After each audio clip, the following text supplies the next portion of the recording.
नमस्कार दोस्तों, पुनः हाजिर हैं आप ही के लोकप्रिय चैनल ओम एस्ट्रो वास्तु। सितंबर 2022 भाद्रपद सबसे उत्तम महीना होता है पूर्वजों के लिए। श्राद्ध, तर्पण और कनागत भी बोलते हैं श्राद्धों को। हमारे जो पूर्वज हैं, ऐसा विधान है कि वो भाद्रपद के 16 दिन जो हो इस धरती पे आते हैं आशीर्वाद देने, अपने सगे संबंधियों को, बच्चों को हर तरह से परिपूर्ण करने, और कुछ अपेक्षा भी रखते हैं कि इस श्राद्ध की तिथि में वो उनका तर्पण भी करें, जिससे उनको मुक्ति भी मिले अगर वो मुक्ति नहीं प्राप्त कर पाए। आज हम बता रहे हैं 2022 10 सितंबर से श्राद्ध शुरू होने वाले हैं और 25 सितंबर तक श्राद्ध पक्ष रहेगा। यानी 10 सितंबर से 25 सितंबर तक श्राद्ध पक्ष रहेगा। इस पक्ष में कोई भी शुभ कार्य नहीं करने चाहिए, क्योंकि ये पितरों का 16 दिन का समय होता है। और 10 सितंबर शनिवार को जो है पूर्णिमा का श्राद्ध है। प्रतिपदा यानी पहली तिथि होती है। जिस भी पूर्वज की जिस भी महीने, जिस भी वर्ष, जिस भी डेट पे डेथ हुई है, तो उसमें देखिए अगर वो प्रतिपदा की तिथि है तो इस दिन उनका श्राद्ध करना चाहिए। 11 सितंबर रविवार द्वितीया का श्राद्ध बोला जाता है। 12 सितंबर को तृतीया का श्राद्ध, 13 सितंबर को चतुर्थी का मंगलवार को श्राद्ध करें, और 14 सितंबर को पंचमी का श्राद्ध या भरणी का श्राद्ध भी इसको बोलते हैं। 15 सितंबर गुरुवार षष्ठी का श्राद्ध या कृतिका का श्राद्ध भी बोला जाता है। 16 सितंबर शुक्रवार सप्तमी का श्राद्ध बोलते हैं। इस वर्ष 17 सितंबर शनिवार को कोई श्राद्ध नहीं है, लेकिन ऐसा नहीं है कि ये शुभ दिन हो गया। इस दिन कोई श्राद्ध नहीं करें।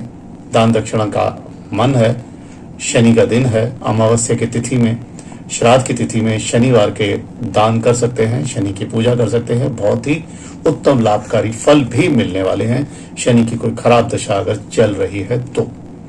इसके बाद 18 सितंबर रविवार अष्टमी का श्राद्ध है, और 19 सितंबर सोमवार नवमी का श्राद्ध है। कुछ जो सौभाग्यशाली यानी जो औरतें सुहागन जिनकी डेथ होती है और डेट नहीं पता होती, ऐसा बहुत सारे केस में होता है कि पुराने जमाने में उनको डेट भी नहीं पता थी कौन सी डेट को उनकी मृत्यु हुई है, लेकिन वो सुहागन मरी हैं, तो आप ये नवमी का श्राद्ध उन सौभाग्यशाली स्त्रियों के लिए करें, बहुत लाभ होगा। अमावस्या उनके लिए उत्तम नहीं होती। इसी प्रकार 20 सितंबर दशमी का श्राद्ध होता है मंगलवार, 21 सितंबर एकादशी का, 22 सितंबर द्वादशी का श्राद्ध है गुरुवार के दिन। कुछ ऐसे बच्चे होते हैं जो घर छोड़ के चले गए, उनके बारे में कोई पता नहीं होता, ना उनके बारे में कोई अच्छी खबर होती है ना बुरी खबर होती है, लेकिन जब बहुत समय निकल जाता है तो मन में शंकाएं आती हैं और मान लिया जाता है कि ये बच्चा अब इस दुनिया में नहीं है, सन्यासी बन गया है या सन्यासी के रूप में रह रहा है, और ऐसे व्यक्ति की मृत्यु मानी जाती है। तो इस दिन जो हम द्वादशी का श्राद्ध बोल रहे हैं, उन लोगों का श्राद्ध कर लेना चाहिए जो लापता हैं, जिनके बारे में कुछ नहीं पता। 23 सितंबर को त्रयोदशी का श्राद्ध है, मघा का श्राद्ध बोलते हैं।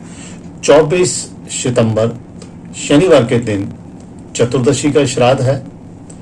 चतुर्दशी मतलब 14वें दिन तिथि को जिन भी व्यक्तियों की मृत्यु हुई है उनका श्राद्ध होता है। और कोई ऐसे भी लोग होते हैं जिनकी मृत्यु विष, सांप के काटने से, शस्त्र से किसी की हत्या हो गई, कुछ हो गई, यानी इस तरह के कुछ लोग हैं, उनका श्राद्ध भी चतुर्दशी को करना चाहिए।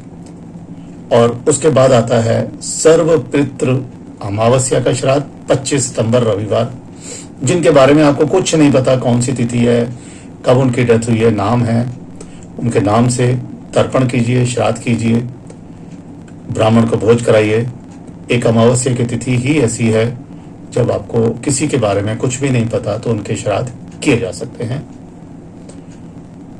और निवेदन तो करेंगे दोस्तों, अगर चैनल को सब्सक्राइब नहीं किया तो कर लो, और कुछ जानने की इच्छा है तो मेरा व्हाट्सएप नंबर अंत में आ रहा है, आप एक प्रश्न पूछ सकते हैं, लिख कर उसका निःशुल्क जवाब दूंगा। धन्यवाद। खुश रहें, प्रसन्न रहें, पितरों का आशीर्वाद मिलता रहे।